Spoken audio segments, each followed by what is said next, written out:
Então vamos começar, vamos abrir nossas Bíblias em Apocalipse, capítulo 17.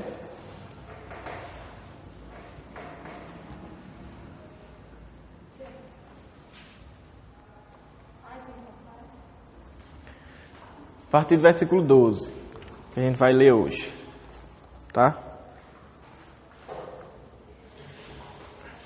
Apocalipse 17, versículo 12. Vou ler aqui. Diz assim: Os 10 chifres que você viu são 10 reis que ainda não receberam reino, mas que por 1 hora receberão, com a besta, autoridade como reis. Eles têm um único propósito e darão seu poder e sua autoridade à besta. Guerrearão contra o Cordeiro, mas o Cordeiro os vencerá, pois é Senhor dos senhores e Rei dos reis. E vencerão com ele os seus chamados, escolhidos e fiéis. Então o anjo me disse: As águas que você viu, onde está assentada a prostituta, são povos, multidões, nações e línguas. A besta e os 10 chifres que você viu odiarão a prostituta. Eles a levarão à ruína e a deixarão nua, comerão a sua carne e a destruirão com fogo. Pois Deus pôs no coração deles o desejo de realizar o propósito que ele tem, levando-os a concordar em dar à besta o poder que eles têm para reinar até que se cumpram as palavras de Deus. A mulher que você viu é a grande cidade que reina sobre os reis da terra. Amém? Vamos lá. Então, a gente vai dar continuidade, né, ao que a gente viu semana passada do capítulo 17. E quando a gente falou semana passada, a gente tratou do versículo 7 até o versículo 11, né? A gente falou basicamente sobre o anjo, ele começa a explicar a visão que João teve, né? A gente viu no começo do capítulo 17 que João ele viu uma prostituta, uma mulher muito luxuosa, cheia com vestido, né, de púrpura e escarlate, né, que eram roupas que indicavam luxo, coisas assim, né, glamour, essas coisas. E essa prostituta estava sentada numa besta. Essa besta ela tinha 7 cabeças e 10 chifres, né? Isso era o que João estava vendo.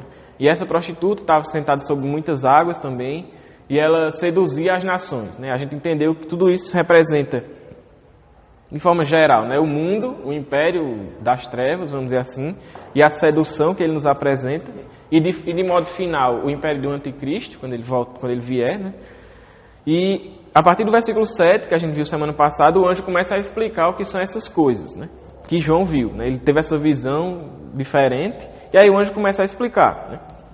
Ele vai dizer o que são as 7 cabeças, né, que a gente falou, que são 7 montanhas, e essas 7 montanhas se referia a Roma, né, e tal. A gente falou isso semana passada. E aí a gente terminou o versículo 11, né, quando ele terminando essa explicação sobre as 7 cabeças, quando ele apresenta o 8º rei, né, que a gente viu que é o anticristo e tal. Aí agora, a partir do versículo 12, que a gente vai começar agora, né, ele vai falar, ele vai continuar a explicação. Ele vai continuar a explicação que ele estava dando a João sobre a besta e aquela visão que ele teve. E ele vai falar agora sobre os 10 chifres. O que são esses 10 chifres, né? Então, no versículo 12 que a gente leu, ele vai dizer: Os 10 chifres que você viu são 10 reis. Então, o anjo ele diz logo, né? Os 10 chifres são 10 reis. E quem são esses 10 reis, né? Aí, esses 10 reis, esses 10 chifres, essa visão, ela foi baseada lá em Daniel, capítulo 7. É um texto que a gente leu várias vezes já. Porque Daniel da metade para o final, principalmente, né, tem uma literatura apocalíptica, né, que se refere às coisas do fim. Então, muita coisa que João fala, a gente pode encontrar em Daniel, a gente pode encontrar também em Ezequiel, que a gente vai ler, Zacarias e etc, né? Aí, essa visão, essa questão dos 10 chifres, né, a gente pode encontrar isso lá em Daniel. Aí tem alguns versículos que vai falar sobre isso. O primeiro que a gente vai ler é o versículo 7. o versículo 7, né? Que ele diz assim: em minha visão à noite, vi ainda um quarto animal, aterrorizante, assustador e muito poderoso. Tinha grandes dentes de ferro, com os quais despedaçava e devorava suas vítimas e pisoteava tudo que sobrava. Era diferente dos outros animais anteriores e tinha 10 chifres. Essa visão que Daniel está tendo aqui é a visão de uma besta, né, de um animal estranho, que devorava todo mundo e tal. Ele vai dizer que ele tinha 10 chifres. Né? É a mesma besta que João vê lá em Apocalipse. Aí no versículo 8 ele vai dizer, né? Enquanto eu considerava os chifres, eu vi outro chifre pequeno que surgiu entre eles. Entre os 10 chifres, surge um chifre pequeno. A gente vai falar sobre isso daqui a pouco. Aí ele vai dizer que esse chifre possuía olhos como os olhos de um homem e boca que falava com arrogância. Aí, se eu não me engano, mais para frente, também fala sobre os chifres, lá no versículo... Cadê? 24. A partir de 24 ele vai falar de Daniel, capítulo 7, né? Ele vai dizer: os 10 chifres são 10 reis que sairão desse reino. Depois deles, um outro rei se levantará e será diferente dos primeiros reis. Aí, versículo 25. Ele falará contra o Altíssimo, oprimirá os seus santos e tentará mudar os tempos e as leis. Os santos serão entregues nas mãos dele por um tempo, tempos e meio tempo. E, inclusive, esse versículo 25, a gente já falou sobre ele, quando a gente falou justamente sobre o anticristo. Quando ele iria vir, né? Quando ele for vir, quando ele vier, que ele vai fazer justamente isso que diz nesse versículo 25, né? Ele vai querer, como ele diz, enganar as nações, ele se levantará contra os santos, o povo de Deus, ele vai querer mudar as leis e os tempos, né? Então ele vai enganar as nações, ele vai, vamos dizer assim, se colocar como Deus, como, vamos dizer assim, como Cristo, por isso que é o anticristo. Então é interessante porque a gente já tinha falado desse versículo 25, né? E esse versículo 25 vai estar explicando, o 24 e o 25 vai estar explicando justamente o que a gente leu lá no 8, versículo 8, 7 e 8, né? Que tem 10 chifres, esses 10 chifres são 10 reis, e dentre esses 10 chifres vai se levantar um, né? Do meio deles vai se levantar um, que vai ser um rei, que ele vai falar no versículo 24 e 25, que é outro rei se levantará, e ele oprimirá os santos, falará contra o Altíssimo, blasfemará contra Deus, né? E isso João também já falou, a gente já viu isso, capítulo 13 e diante a gente está falando sobre isso, né? E aí, essa questão dos reis, né, já era uma visão, como a gente viu, já lá de Daniel, né, já na Babilônia, Daniel lá na Babilônia, muito antes de, cerca de, sei lá, 500 anos, 400 e poucos anos antes de Jesus vir, antes do próprio João profetizar isso, né? Então você vê que as visões estão, né, em consonância umas com as outras, né? Eles estão falando da mesma coisa aí. Daniel viu a mesma coisa que João viu. Não literalmente a mesma coisa, mas, né, a mesma visão, o mesmo significado. E aí, essa questão dos 10 reis, né, muitos estudiosos eles vão fazer uma referência disso à questão do Império Romano em si, né? Porque dizem que o Império Romano ele dividiu todo o seu território em 10 províncias, e cada província ficava com um governante, né? Então é como se cada um desses reis fosse um desses governantes. Só que ele fala algo sobre esses reis, né, que ele vai dizer no versículo lá de Apocalipse, né? Voltando para Apocalipse, ele vai dizer que, ainda no versículo 12, ele vai dizer que esses reis eles recebem autoridade da parte da besta.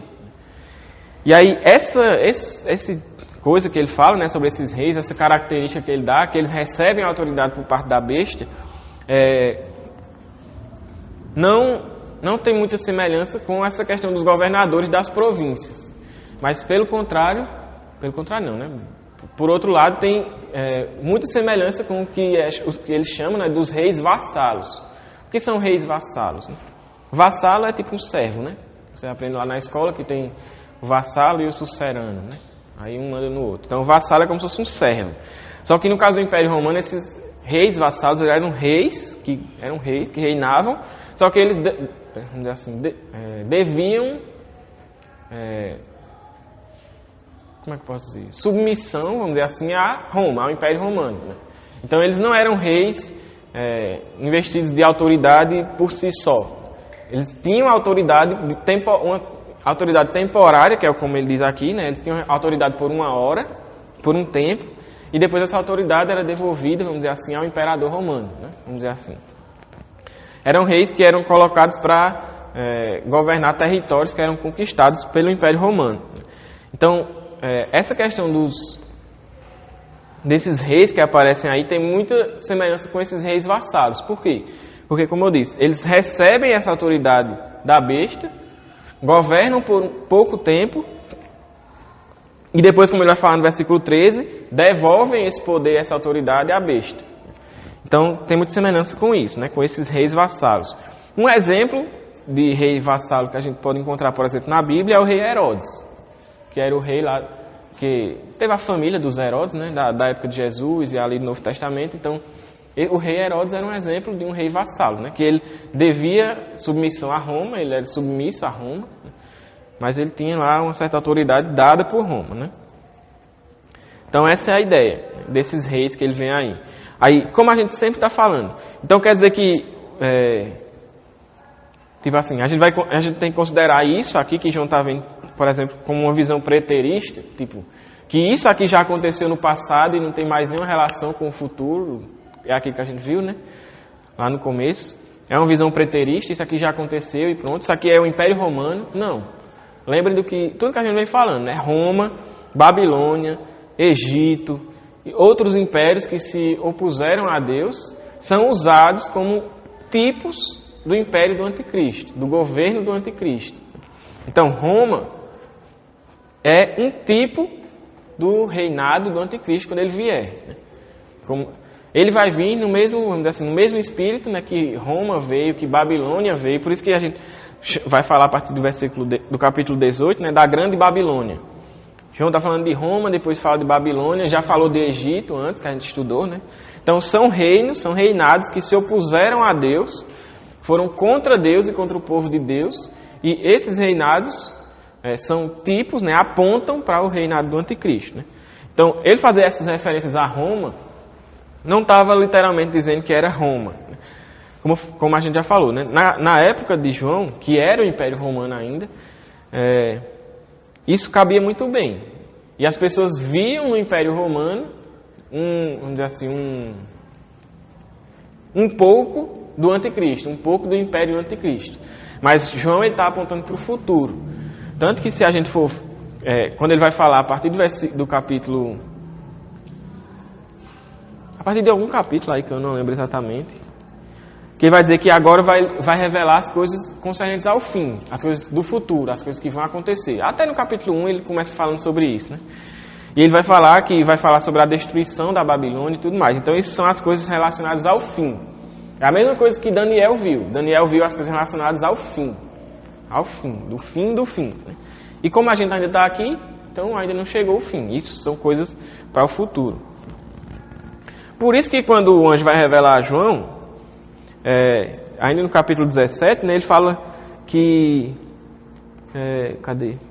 No versículo 9, né, capítulo 17, versículo 9, ele diz: aqui se requer mente sábia, entendimento e sabedoria, porque você tem que discernir essas coisas em relação ao futuro. Porque se fosse simplesmente em relação ao Império Romano lá da época, bastava João dizer, né, que isso é o Império Romano, tal. Mas ele está dizendo, isso aqui... Você precisa de sabedoria, de discernimento para entender isso. Do mesmo jeito, quando a gente falou sobre a marca da besta lá, o número 666, né, ele diz, aqui se requer sabedoria e entendimento para entender aquilo. Como a gente já falou lá no capítulo 13. Beleza? Alguma dúvida? Então, como ele fala ainda no versículo 12... Ele vai dizer que esse reinado, que esses 10 reis vão receber, né, por parte da besta, eles vão receber a autoridade por parte da besta, e esse reinado deles é por pouco tempo. Ele vai falar no versículo 12, né, que ele deverá permanecer durante pouco tempo. A palavra lá no grego significa um tempo limitado. Tipo, pouco tempo, literalmente pouco tempo, um tempo fechado. Não é para sempre, não é também muito tempo. Se refere a um tempo limitado e pouco tempo. Então, o reinado da besta, do anticristo, e dos seus 10 reis, vai ser por pouco tempo. Como? Aqui tem dizendo pouco tempo. É, 1 hora. É porque a palavra que ele usa lá pode ser traduzida como hora, ou período de tempo, ou coisa do tipo, né? Intervalo, alguma coisa assim. Então é 1 hora, né? Justamente para indicar esse período de tempo pequeno e fechado. E aí, o que eu estava falando? Sim. E essa ideia do pouco período de tempo, né, nos lembra aquilo que a gente leu também lá em Daniel, capítulo 7, versículo 25, né, que vai ser dado poder à besta e a esse rei que vai surgir do meio dos outros reis, né, por um tempo, 2 tempos e meio tempo. Que a gente já viu isso em Apocalipse, que são tipo 3 anos, né, referência a 3 anos e meio, que ele fala 42 meses, ou 1260 dias, ou é 90, 1200 e alguma coisa dias, fazem todos esses tempos que ele fala, seja em meses, seja em dias, seja em anos, fazem referência a esse mesmo período de 3 anos e meio. Aí, como a gente falou, 3 anos e meio, né? Como a gente falou na época, a gente não sabe se são literalmente 3 anos e meio, que vai durar esse reinado do anticristo, ou se ele está usando essa referência de 3 anos e meio como um período limitado de tempo, né, como a gente falou. Pode ser que sejam 3 anos e meio. Né? Tipo, vamos dizer, sei lá, o anticristo vem, ele chega, tal, começa a unir as nações, unificar o mundo, tal, promete paz, não sei o que lá, o seu reinado dura 3 anos e meio. Né? Vamos dizer assim, vamos dizer... Um presidente, né? O seu mandato não é 4 anos, né? Então é como se fosse algo assim, né? 3 anos e meio, ele dura lá, depois tem do anticristo. A eleição do anticristo é... Mas é esse período aí de 3 anos e meio, né? Quando ele fala em literatura apocalíptica, tanto aqui em Apocalipse quanto lá em Daniel, né? Ele fala 1 tempo, 2 tempos e meio tempo, ou 3 anos e meio, ou 42 meses, ou 1260 ou 90 dias, que agora não lembro exatamente, tem que fazer o cálculo. Mas é esse mesmo período aí em que vai ser permitido que o anticristo reine. Certo? E isso vai ser um período limitado de tempo, porque Deus quis assim. A gente vai ver mais na frente que tudo está no controle de Deus. E isso é permissão de Deus. Até esse tempo é permissão de Deus. Beleza? Então passa aí, por favor. Aí no versículo 13, né, ele vai dizer que eles têm um único propósito. Quando ele fala que eles têm um único propósito, significa, literal, né, no texto literal lá, no original, é como se ele tivesse assim, eles têm uma única mente. A ideia é que eles pensam juntos. O pensamento deles é o mesmo, dos 10 reis. A intenção deles é a mesma, né? A vontade deles é a mesma. Então eles estão unidos com um só propósito. Não tem um dos reis que está, não, eu quero fazer isso, aí o outro, não, mas eu não quero. Não, eles estão unidos num propósito. Eles estão juntos com uma só mente, como ele fala, né? É tipo isso aí. Um só corpo, só que é um corpo do mal, né? Aí ele vai falar... Passa aí, por favor. Acorda. Aí vai falar, né, que eles têm o mesmo propósito. É isso que significa ter uma mesma mente. E aí, como ele fala no versículo 13, que esse propósito deles, que os 10 reis, que eles estão unidos em um só propósito, com uma só mente, né, com uma só vontade e intenção, está totalmente ligada e sujeita à vontade da besta, do anticristo. A besta é o anticristo. Então, eles estão totalmente submissos ao anticristo, porque ele fala no versículo 13, né? Eles têm um único propósito e darão seu poder e sua autoridade à besta.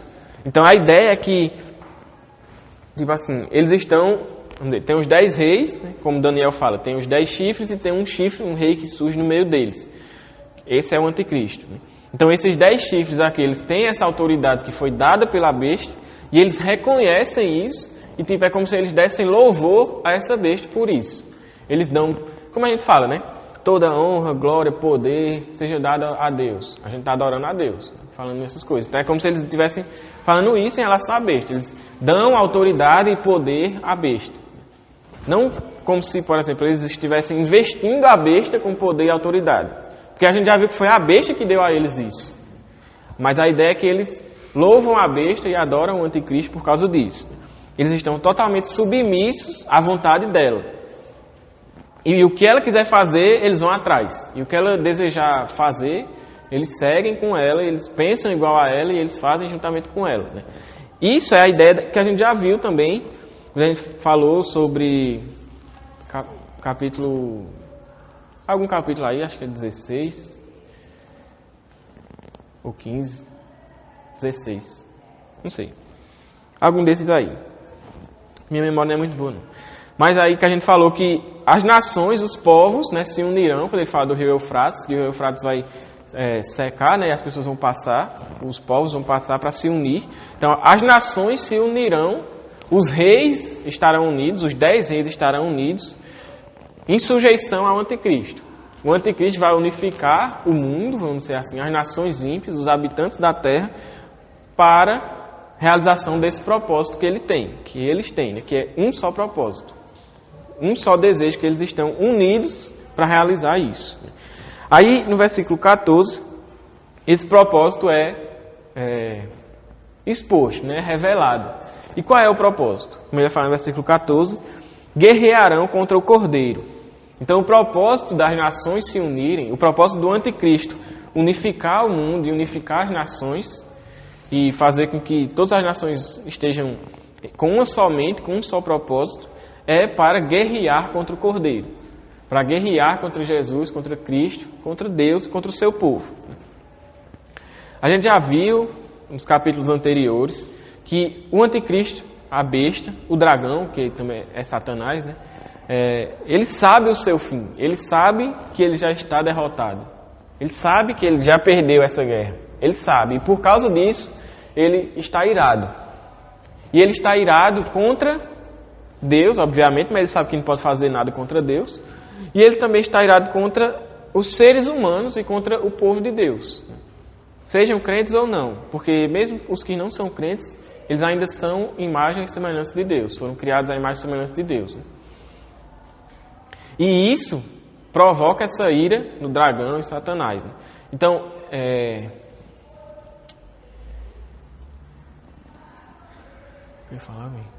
ele vai unir as nações, né? Esqueci, deu um branco total. Ele vai unir as nações para guerrear contra Cristo, contra Deus. Né? Esqueci. Mas vai, passa aí. E essa batalha que eles vão realizar, né, contra o anticristo, ou contra Cristo, contra o Cordeiro, é a batalha que a gente já falou nos capítulos anteriores do Armagedon. É aquela guerra que vai ter a batalha final entre as forças do mal e as forças do bem, vamos dizer assim, contra Cristo e seus santos e o império das trevas, né, o reino do anticristo. Então essa batalha final que a gente falou, chamada de Armagedon, lá no capítulo 16, não foi 16 não, foi 16. E cadê o nome Armagedon aqui?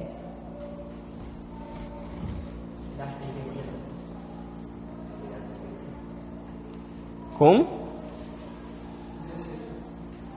16. É porque na minha cabeça aqui tinha Armagedon em letras maiúsculas, mas não estou achando. 16. Então, essa batalha, que a gente já falou sobre Armagedon, né, que faz referência à cidade de Megido, ou Megido, que era uma cidade que havia muitas batalhas, muitas guerras. Então, faz referência a isso. Essa batalha do Armagedon, essa batalha final, é que vai ser realizada aqui, né, vai ser feita aqui. E, sim, como eu estava falando, agora eu lembrei o que eu estava falando. O anticristo, né, ele vai reunir as nações para guerrear contra Deus. Porque ele sabe que ele já está derrotado, mas o que ele procura fazer é, vamos dizer assim, juntar o máximo de pessoas possíveis no seu exército, debaixo do seu reinado.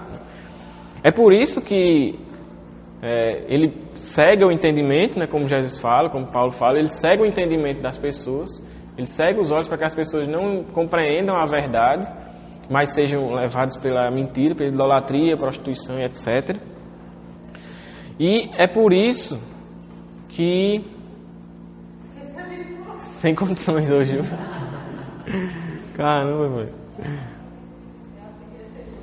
Hã? Isso foi depois do corona. Fiquei assim. Fala. A gente entende que tudo isso que a gente está vendo em Apocalipse, né, faz parte de uma visão que João teve, né, de revelações sobre o que aconteceria no futuro. Né, e também, como a gente falou, sobre essa questão assim, de aplicar no contexto de João e também ser algo no futuro, né, porque toda profecia tem essas duas partes, digamos assim. Então, isso que João falou, muita coisa se aplicava ao contexto de João, que era o império que perseguia os cristãos duramente, né? Mas, ao mesmo tempo, são coisas que ainda vão acontecer. Né? A gente ainda não chegou ao fim do fim, né? A gente está no fim dos dias. Então, todas essas coisas que ele fala são símbolos de coisas que vão acontecer. Né? Quando ele traz essas imagens bestas, meretriz e tudo mais, a gente já entendeu que isso não são imagens, digamos assim, literais, né? Que vai aparecer uma vez na cabeça, mas de que são símbolos de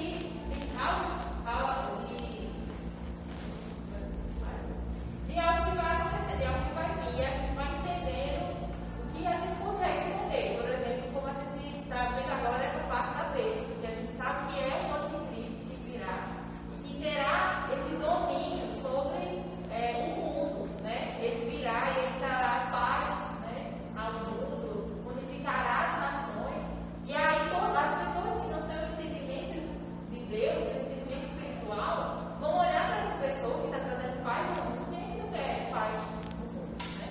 Então, vai ver uma pessoa que está trazendo paz, está trazendo prosperidade ao mundo, está trazendo a união dos povos, então, nossa, isso aí é uma pessoa que existe e todos vão adorar esse homem.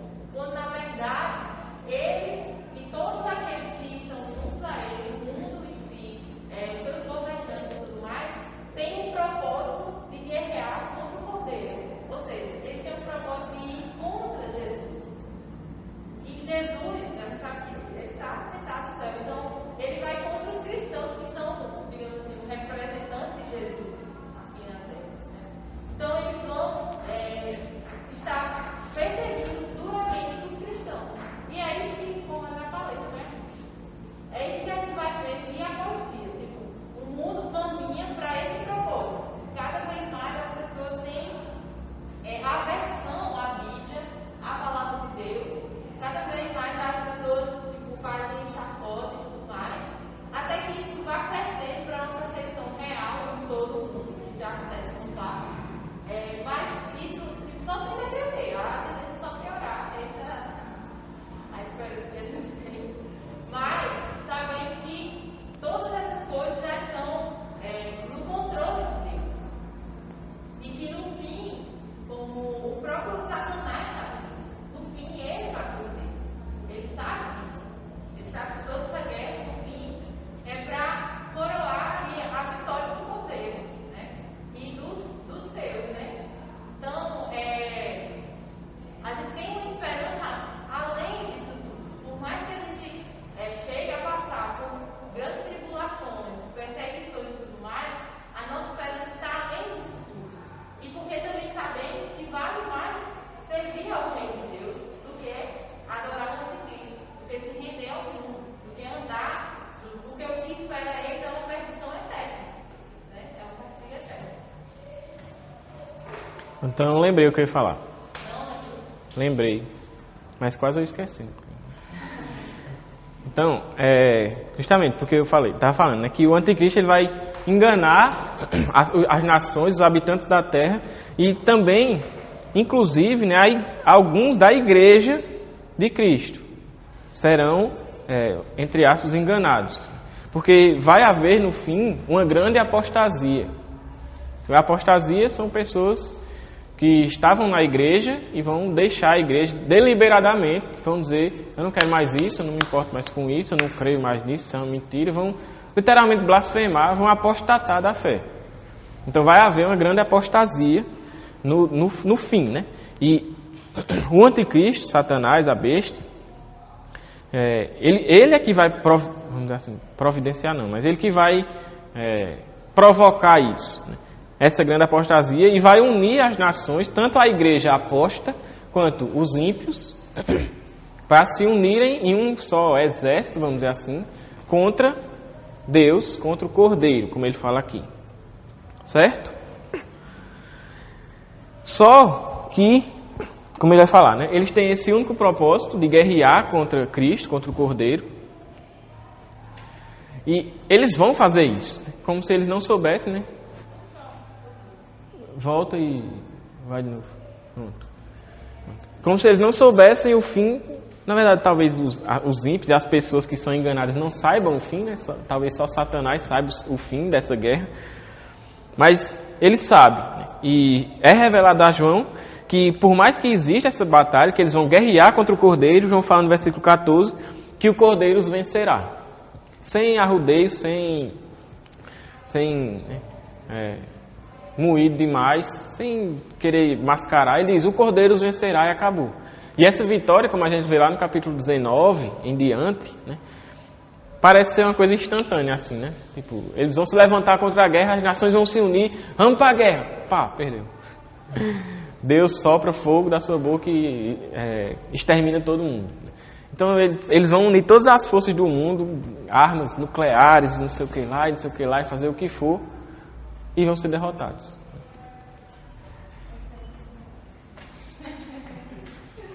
Cecília aí, galera, pra quem não conhece. É a irmã de Emily ali. Então, eles vão se unir para guerrear contra Deus e contra o Cordeiro, mas eles vão perder. O Cordeiro os vencerá. E qual é o motivo pelo qual o Cordeiro é o vencedor? Porque a gente pode dizer tão abertamente, tão livremente, pode ter tanta certeza que o Cordeiro vencerá. Aí passa aí. Porque ele é Rei dos Reis e Senhor dos Senhores. É o que João fala, no versículo 14. O Cordeiro os vencerá, pois é Senhor dos Senhores e Rei dos Reis. E isso é interessante porque o imperador romano, que se a gente for levar, né, é um tipo do anticristo, porque o anticristo vai ser o imperador dessa Roma final, vamos dizer assim. O imperador romano, ele era conhecido como o Rei dos Reis. Por quê? Porque ele reinava sobre os reis vassalos. Então ele tinha autoridade sobre esses reis vassalos que a gente falou. Então ele era o Rei dos Reis, né? Só que aqui João está dizendo que quem é o verdadeiro Rei dos Reis? Quem é que está acima de todos os reis, acima de todas as autoridades? Quem é que dá autoridade e quem é que tira autoridade sobre alguém? Quem é que está acima de governos, de líderes mundiais? Quem é? É Cristo. Ele é o Rei dos Reis. Ele é o Senhor dos Senhores. E esse termo Rei dos Reis e Senhor dos Senhores, além de indicar isso, né, que ele é soberano, que ele está acima de todos os governos, então você pode juntar todos os governos da terra para guerrear contra ele, ele ainda está acima deles, todas as nações unidas, vamos dizer assim. Ele ainda é rei sobre eles, por isso que ele vence sobre eles. E ainda, além disso, né, esse título, Rei dos Reis, Senhor dos Senhores, no Antigo Testamento era um título atribuído a Deus, a Yahvé. E aqui Jesus é o Rei dos Reis, Senhor dos Senhores. Então, Jesus é Deus, é o próprio Deus. E o poder com que ele vai guerrear e vencer os ímpios, os habitantes da terra, o império do mal, é o poder de Deus, de um Deus todo-poderoso, onipotente. Então, não tem a mínima chance, vamos dizer assim, de Satanás e do anticristo e das nações que se voltarem contra Deus vencerem Deus nessa guerra. Não tem a mínima chance. Porque, certo, as forças demoníacas, vamos dizer assim, demônios, as forças do mal, elas têm poder. Né? E a gente vê, hoje em dia, né, as nações, tipo, vamos dizer, em relação à guerra, em relação ao poder bélico, você vê, é um negócio muito poderoso, né? Tipo, o povo evita fazer uma nova guerra mundial justamente porque eles acreditam que se tiver uma guerra mundial, o mundo acaba. Porque vai ser guerra provavelmente nuclear e já estão desenvolvendo armas biológicas para, ao invés de fazer uma guerra nuclear, de destruir o mundo, guerrear de forma biológica através de vírus e etc. Né? Então, o poder bélico, vamos dizer assim, armamentista que os países e as nações têm hoje em dia é um negócio que você consegue destruir um planeta, né? Com o poder que a gente tem. De usinas nucleares e etc. Né? Bomba atômica e assim vai. Só que se juntar tudo isso, da Rússia, da China, dos Estados Unidos, o Brasil não, que Brasil, né? O exército do Brasil é só para varrer calçado e pintar parede. Perdão, Bolsonaro. Mas... fazer o quê? Mas, como é que eu estava falando? Se juntar todos os poderes das nações do mundo, ainda assim não chega em 0,0001% do poder de Deus. Deus, ele com a sua palavra, só falando, ele não precisou nem, vamos dizer assim, se mover ou fazer alguma coisa, ele com a sua palavra criou esse universo gigantesco que a gente conhece hoje em dia. E a gente nem conhece o universo inteiro, na verdade, né? O máximo que o ser humano conseguiu ir foi até onde o telescópio Hubble chega e ainda é uma parcela de todo o universo. A gente nem conhece todo o universo ainda. Então, imagina alguém que só com a palavra cria uma coisa tão gigantesca dessa. O poder que esse ser, né, essa pessoa tem, é o poder de Deus. Ele é todo poderoso. E quando ele diz todo poderoso, é que ele tem todo o poder. Imagina, todo o poder é dele. E as nações podem se unir como forem, não tem a mínima chance de vencer o Cordeiro nessa batalha. Porque Cristo é Deus. E Ele é Senhor dos senhores e Rei dos reis. Então essa vitória já é garantida para Cristo e, por consequência, para aqueles que estão junto com Ele. Como João vai falar no versículo 14, ainda, né? Os que estão com Ele, né? Os que são chamados, escolhidos e fiéis. Isso é interessante porque essas três palavras, chamados, escolhidos e fiéis, elas designam, são usadas para designar o crente, aqueles que são realmente salvos, porque eles ouviram o chamado do Evangelho, como tem aquele texto de Mateus, né, que é bem famoso. Muitos são chamados, poucos são escolhidos. Esse chamado é o chamado do Evangelho, a pregação do Evangelho. Então muitos são chamados, muitos ouvem a pregação do Evangelho, mas poucos são escolhidos, são salvos. Depositam sua fé nisso. Então, os que foram chamados pela pregação do Evangelho, os que foram escolhidos e salvos por meio da fé nessa palavra, como Paulo diz, né? Quem pode crer, como crerão, se não há quem pregue, né? Porque a fé vem pelo ouvir a palavra de Deus. Então, eles escutam o chamado do Evangelho, são salvos pela fé nessa palavra, pela graça de Deus, e permanecem fiéis até o fim, perseveram até o fim.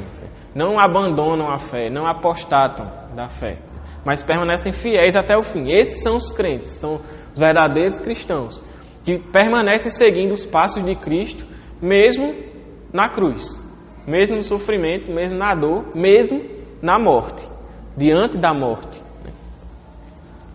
Então, esses são os crentes. E são esses que estarão junto com o Cordeiro, vencendo a essa batalha aqui. A vitória é de Cristo. Né? Tem alguns estudiosos que falam, né?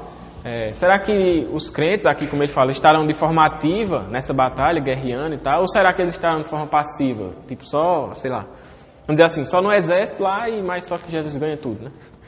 Então, tipo, não tem como saber, né, exatamente. O que mais parece é que nós estaremos, vamos dizer assim, de forma passiva e Deus vai destruir todo mundo lá e a gente só vai agradecer a Deus e glorificar a Deus, né? Mas só que essa vitória de Cristo e de Deus, ela também é, vamos dizer assim, imputada a nós. Por isso que a Bíblia vai dizer que nós somos mais que vencedores em Cristo Jesus. Porque Ele venceu, nós vencemos. Nós estamos unidos com Ele, nós somos corpo de Cristo, né? E Ele é a nossa cabeça. E por Ele vencer, nós vencemos com Ele. É como quando a gente estuda as cartas, né, Apocalipse, no capítulo 2 e 3, ele sempre está falando lá no final de cada carta, ao que vencer, ao que vencer, ao que vencer, Então, aquele que vence é quem? Quem está junto de Cristo. Aquele que está com Cristo, definitivamente, com certeza, vencerá. Aquele que não está com Cristo, definitivamente, com certeza, será derrotado, perderá, será destruído. Então, os crentes vencerão com Cristo essa guerra, né? Por isso que a gente não deve temer, né? Por isso que não existe aquele negócio, se você é de Deus, curta, compartilhe, se é de Satanás, respire. Não existe essa como é que chama? Essa dualidade, essa luta, né? Está lá Deus e Satanás. Eita, será que eu vou vencer ele e tal? Não. Nós. Como? E dependendo das curtidas, viu, para vencer. Olha lá vocês se estão curtindo aí. Então não existe isso, né? Nós crentes não devemos ter essa mentalidade de que será que o mal vai vencer? Será que Satanás vai vencer? Não existe a menor chance. Inclusive para nós, porque nós, se estivermos com Cristo, venceremos com Ele. Certo? Amém? Isso não é bom, né? Eu acho. Passa aí. Já passou, né? Aí agora ele explicou os 10 chifres, né? Que são os 10 reis, que a gente entendeu que é o sistema governamental, vamos dizer assim, do império do anticristo. É o sistema de governo do anticristo. Esses 10 reis, significa isso. E aí, ele vai começar a falar agora, a partir do versículo 15, sobre a prostituta em si. Né? A primeira coisa que João vê, lá no começo do capítulo 17, é a prostituta. Só que é a última coisa a ser explicada. Por quê? Aí acredita-se que isso foi proposital justamente porque, para dar continuidade ao que ele vai falar no capítulo 18, que é a queda dessa grande prostituta, que é a Babilônia. Né? Então é como se ele tivesse... Né? Ele termina falando aqui já para no capítulo 18 dar continuidade ao assunto. Né? Só isso aí. Então ele vai começar a explicar essa prostituta. Aí no versículo 15, dá um toque aí. Ele vai dizer, né, que ela estava assentada sobre muitas águas. Né? Ele fala que ela estava assentada sobre muitas águas. E aqui no versículo 15 ele vai dizer que essas águas, elas são os povos, multidões, nações e línguas. Aqui que a gente já falou, né, anteriormente. Essas águas que a prostituta está assentada, sobre elas, está acima delas, são os habitantes da terra, as pessoas do mundo. E quando o João fala isso, né, habitantes da terra, fala essa referência, não significa todas as pessoas que estão sobre a terra, mas é usado para se referir aos ímpios, aos descrentes. Por quê? Porque aqui a prostituta a gente já entendeu que é o aspecto, vamos dizer assim, sedutor, né, do império do anticristo, em que ela vai seduzir com seu luxo e com seus prazeres os habitantes da terra, e ela está sobre eles, ela está dominando sobre esses habitantes da terra. Então, os crentes, eles não são, vamos dizer assim, enganados por essa prostituta. Os que não são crentes é que são enganados. Os que têm o Espírito Santo não são enganados. Então, esses habitantes da terra que ele vai falar aqui, essas nações, povos, línguas e tal, são os ímpios, né? São os que adoram o anticristo. É sobre eles que ela domina, que essa prostituta domina. Né? Sobre os ímpios, né? Aí passa aí. Aí ele vai dizer ainda no versículo 16, né, que a besta... Aí ele vai dizer, além de falar sobre a prostituta, ele vai dizer o que vai acontecer com a prostituta. Né? No versículo 16 ele vai dizer que a besta, que tinha os 10 chifres e as 7 cabeças, que a gente acabou de falar, né, que significa que é o anticristo, ela vai se levantar, ela vai se virar contra a prostituta. Isso é interessante, e isso a gente até já falou também, né, em outro capítulo, que vai ter essa aparência de união, né, entre os ímpios e as nações do mundo, e o império do anticristo, a besta. Vai ter essa aparência de união em que eles vão se unir para guerrear contra Deus, mas Satanás, ele odeia, é o que eu estava falando, ele odeia os seres humanos. Porque os seres humanos, mesmo caídos, né, mesmo tendo pecado, ainda têm em si a imagem de Deus. A imagem e semelhança de Deus, mesmo que a imagem manchada, né? Mas ainda tem. E por causa disso, ele odeia os seres humanos. Então, ele vai se voltar contra os homens e vai promover o que a gente vai chamar de guerra civil, né? Uma guerra civil. Vai ter uma guerra civil, vamos dizer assim, entre esse reino do anticristo. Eles vão lutar contra si, entre eles. Eles vão se odiar e vão lutar entre eles. Isso a gente já viu quando, por exemplo, a gente falou lá no capítulo 9, acho que foi o capítulo 9, que quando os demônios eles saem do abismo, eles vão torturar e até matar os ímpios. Só que os ímpios não fazem a vontade de Satanás, eles não estão em idolatria, eles não são, vamos dizer assim, como João fala, filhos do diabo. Por que ele iria atacar os ímpios? Justamente porque ele tem esse ódio contra os seres humanos, mesmo aqueles que servem a ele. Então lá no capítulo 9, ele envia os demônios, que são anjos caídos, ele envia os demônios para torturar e para matar os ímpios. E aqui ele vai fazer isso só de forma definitiva, vai realmente ter uma guerra civil entre eles, eles vão guerrear entre si. E Ezequiel, é o capítulo 9, Ezequiel, ele também fala sobre isso. Aí vamos lá para Ezequiel, capítulo 38, que é quando ele está, a gente já leu um texto nesse capítulo, que é quando ele está falando da guerra de Gog e Magog, de Gog e Magog, que eles vão guerrear contra Deus e tal, que também faz referência a essa batalha final, que a gente estudou lá no Armagedon. Aí ele vai falar aqui no capítulo 38, versículo 21.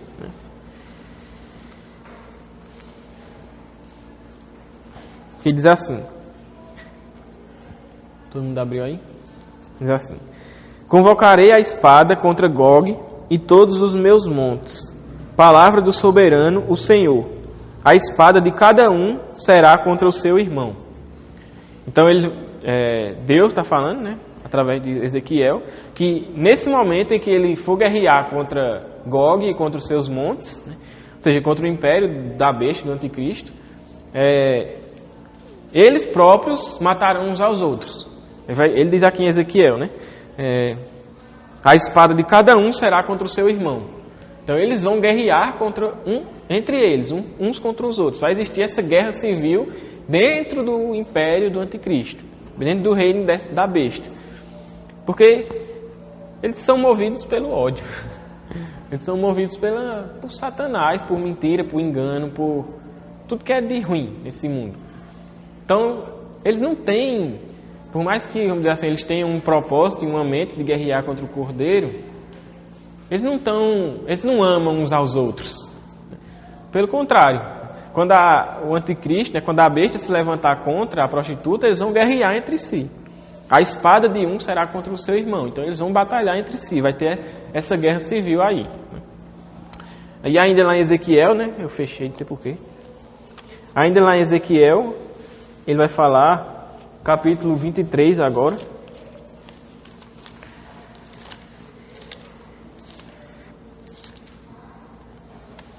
Que ele vai dar o exemplo. É o capítulo inteiro, que ele vai falar que existiam duas irmãs adúlteras, prostitutas, que era Olá e Olibá.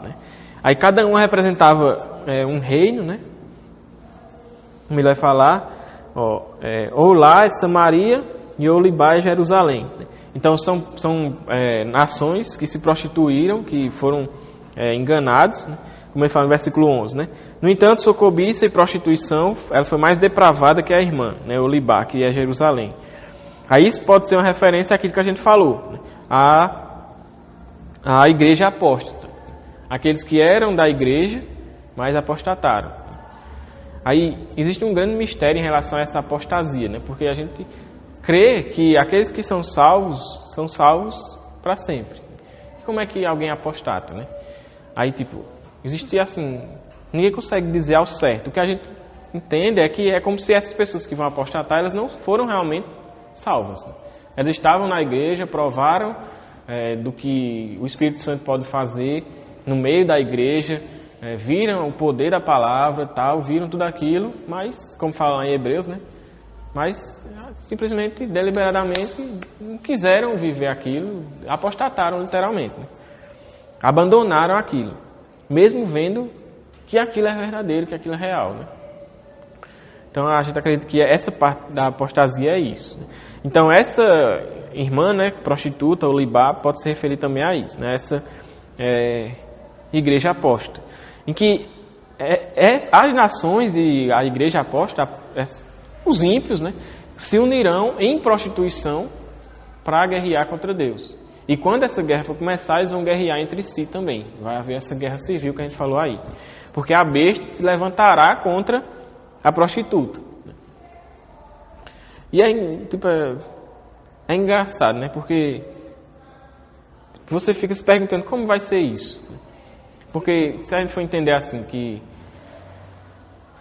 a besta é o anticristo e a prostituta é um aspecto do império desse anticristo, como ele vai guerrear contra o seu próprio povo? Não sei, né? É porque ele é, né, ruim mesmo. E isso é interessante porque Jesus ele fala algo mais ou menos em relação a isso, porque ele diz assim, né, quando ele está expulsando demônios, as pessoas dizem, ele expulsa demônios pelo poder de Beelzebul, né, pelo poder do diabo. Aí ele fala, se eu expulso, como é que eu posso expulsar pelo poder dele? Como é que uma casa dividida pode prevalecer? É como se Jesus estivesse dizendo, eu vou contra... Se eu sou dos demônios, eu vou contra os próprios demônios. Então essa casa está dividida, ela está em guerra entre ela mesma, então ela não pode prevalecer. E é justamente isso que acontece aqui. O anticristo, ele faz as coisas pelo poder de Satanás. Só que ele não preserva a sua casa unida. Pelo contrário, ele promove divisão na sua própria casa, no seu próprio império, guerreando entre si, né? Promovendo essa guerra civil entre eles. E como se não bastasse, né, isso enfraquece ainda mais o seu exército e faz com que eles sejam derrotados de forma ainda mais fácil. Passa aí. Aí quando isso acontecer, né, quando houver essa guerra civil e toda essa, né, destruição da prostituta, o que vai acontecer com ela? Aí ele vai falar no versículo, a partir do versículo 16, né? Eles levarão ela à ruína, ou pode ter em outras versões, né, ela ficará assolada. O que é isso? Essa palavra era usada para designar cidades que eram invadidas e saqueadas e destruídas e depois ficava abandonada, deserta, sem nada. Tem aqueles que por falar, é cidade fantasma, né, que ninguém vive mais lá, é só tipo, não tem nada lá, é só, sei lá, construções, coisa assim. E às vezes nem construções, né, só ruínas. Então é tipo isso, é como se a prostituta ficasse assim, assolada, destruída, não tem mais esperança, não tem nada ali. Ela está realmente assolada. É isso que significa, né, estar assolado. Aí, passa aí. Além disso, né, ela vai ficar, eles a deixarão nua, né, ela ficará nua. Então aquela roupa que ela tinha, que era um vestido vestido púrpura e escarlate, né, que era um vestido cheio com muito luxo, que demonstrava o seu luxo, a sua glória, o seu glamour, será arrancado dela, ela ficará nua. E a ideia de ficar nua simboliza justamente, como quando Jesus fala com a igreja de Laodiceia, né? Você é pobre, cego e nu. Ou seja, você está totalmente desamparado e você não tem em que, vamos dizer assim, como esconder as suas vergonhas. Você está totalmente exposto. As suas vergonhas, os seus pecados, as suas práticas más, a sua ruindade, a sua malignidade está totalmente exposta. Você não pode, como por exemplo, vamos dizer, Adão e Eva quando pecaram, você não pode mais esconder suas vergonhas, né, com folhas. Agora você está nu, completamente exposto. Tudo que você fez de ruim, todas as suas ruindades e vergonhas, né, como a gente falou, estão expostas. Ela ficará assim, totalmente assolada, abandonada e agora exposta à vergonha, né, ao escrutínio, acho que é essa palavra. Aí além disso, passa aí, ele vai falar que a sua carne, né, eles comerão a sua carne. Olha que imagem bela, né? Canibalismo aí, comerão a sua carne. Isso faz referência, provavelmente, né, é referência ao que aconteceu lá em 2 Reis. Vamos lá para 2 Reis, capítulo 9, versículo 36. que aconteceu uma coisa com uma donzela, uma mulher, que era uma mulher boa, uma mulher de coração bom, nunca fez nada de ruim. É a mulher virtuosa de Provérbios. A famosa Jezabel, né? Aí o que é que acontece, né? O que é dito dela?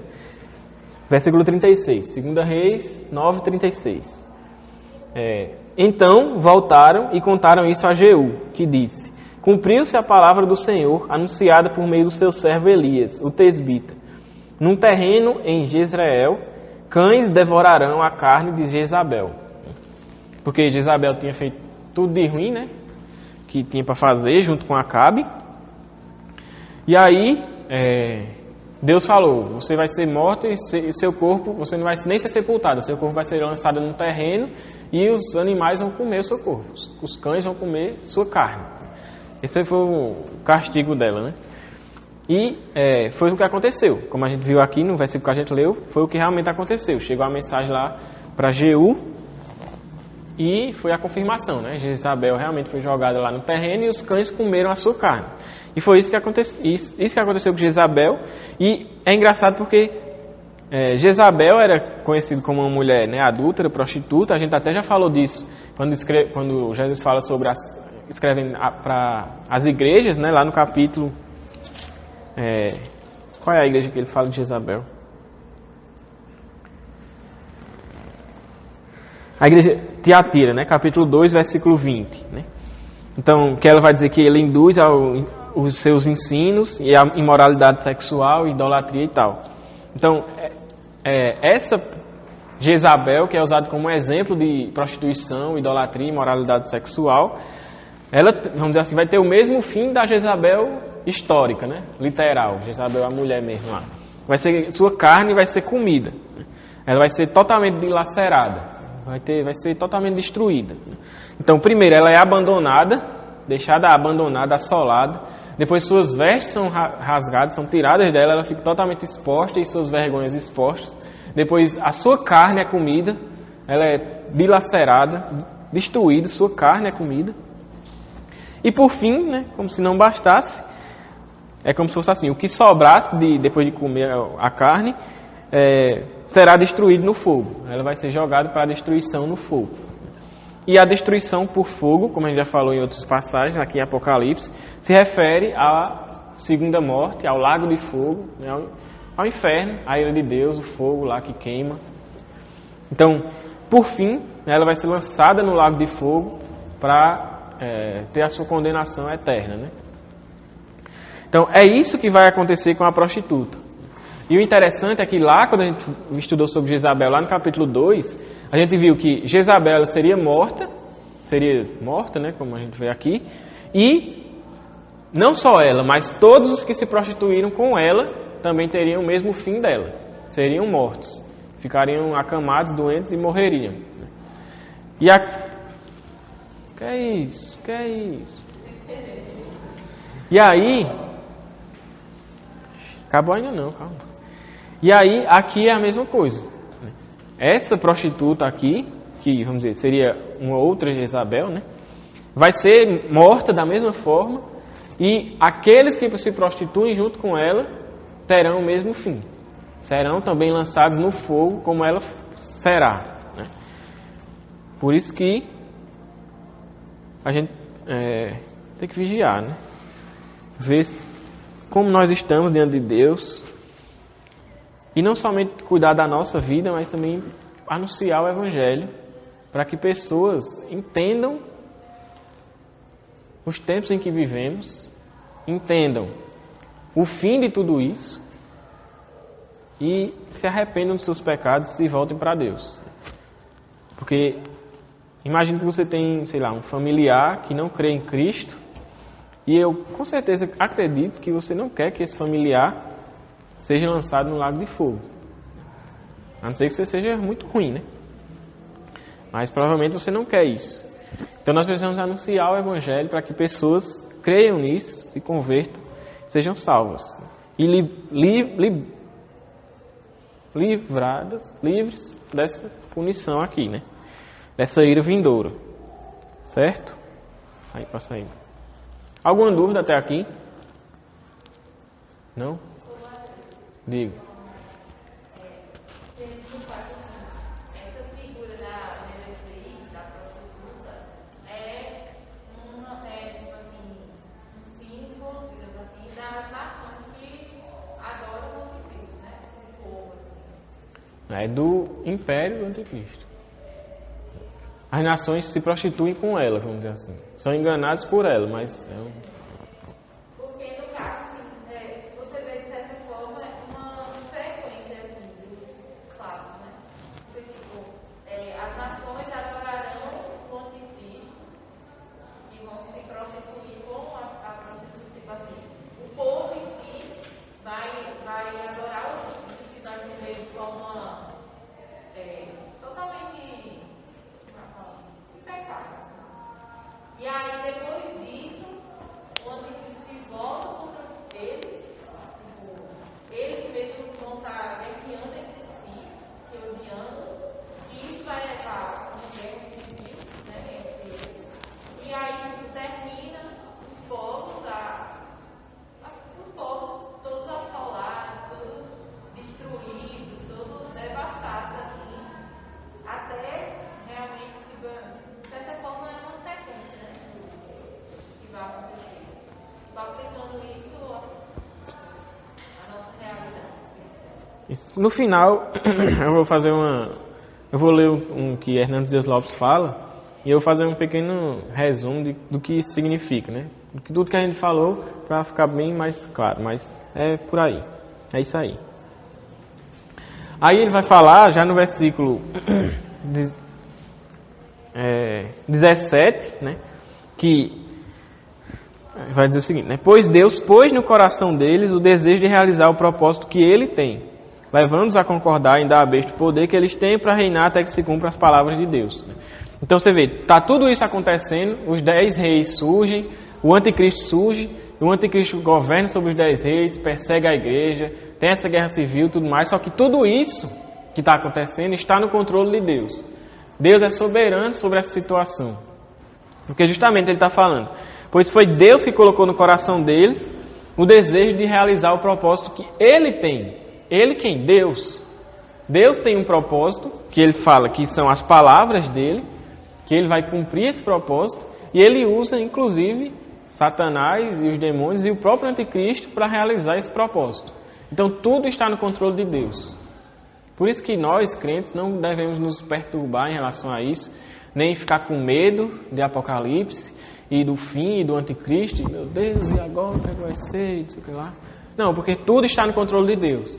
Se chegar o tempo em que a gente for ser perseguido, jogado em uma prisão, torturado, arrancar unha por unha, e nega Cristo, se chegar esse tempo para nós não devemos temer, nós não devemos retroceder, como lá em Hebreus fala, nós não somos dos que retrocedem, nós somos dos que permanecem fiéis até o fim, até diante da morte.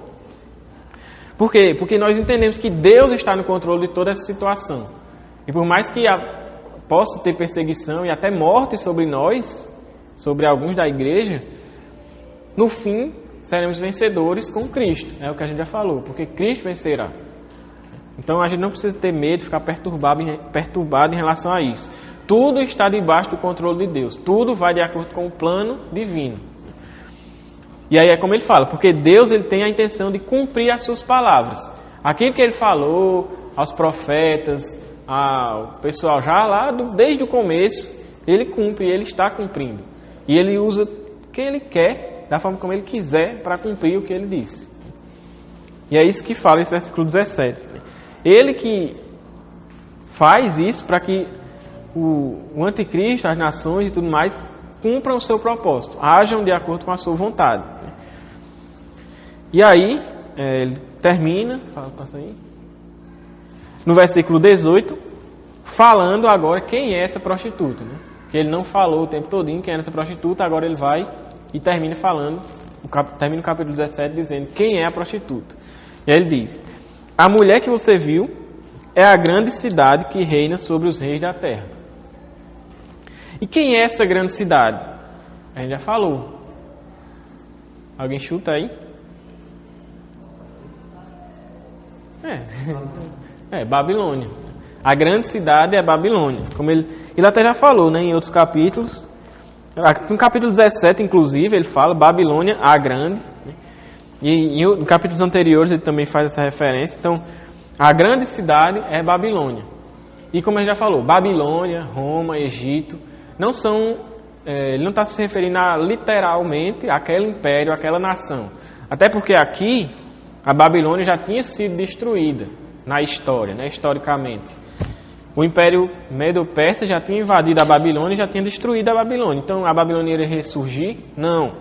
A ideia é o Império do Anticristo, o reinado do Anticristo, que é semelhante ao que aconteceu na Babilônia, o que aconteceu em Roma e assim por diante. Ele é contra Deus, contra o povo de Deus, persegue e faz coisa ruim. Então, a prostituta é isso, é a grande Babilônia.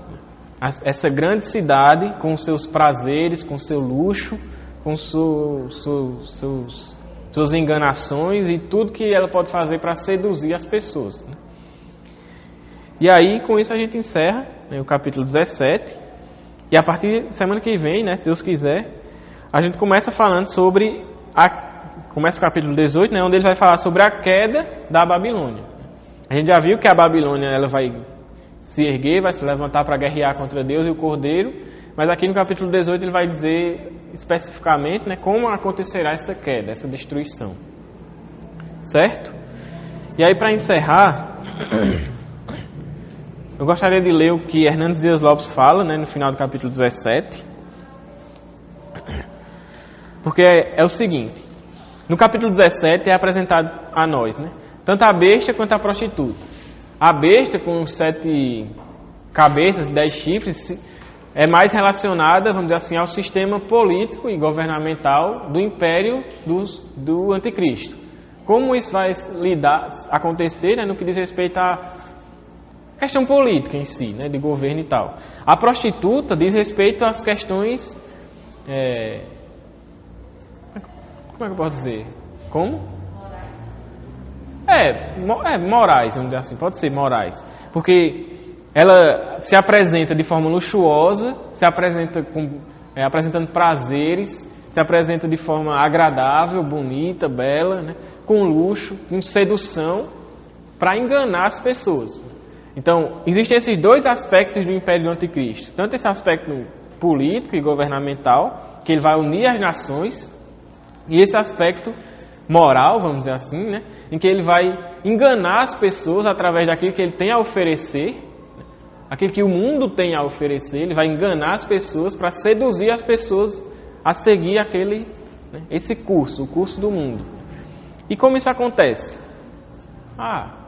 De várias formas. A gente já tem visto isso atualmente. O mundo ele se apresenta a nós de várias formas, com vários prazeres e coisas para a gente usufruir, ser feliz, né, sentir prazer, e a partir daí a gente começa a se render a ele, e quando menos espera, está adorando o anticristo. Né? Então, diante dessa revelação que João fala, desses 2 aspectos do reinado do anticristo, né, do império final do anticristo, a gente precisa ter cuidado. E é isso que Hernandes Dias Lopes ele vai falar. Terminando esse capítulo, né, capítulo 17, no último parágrafo, ele fala o seguinte: os prazeres do mundo terminam em desilusão, fracasso, ruína, derrota e perdição eterna.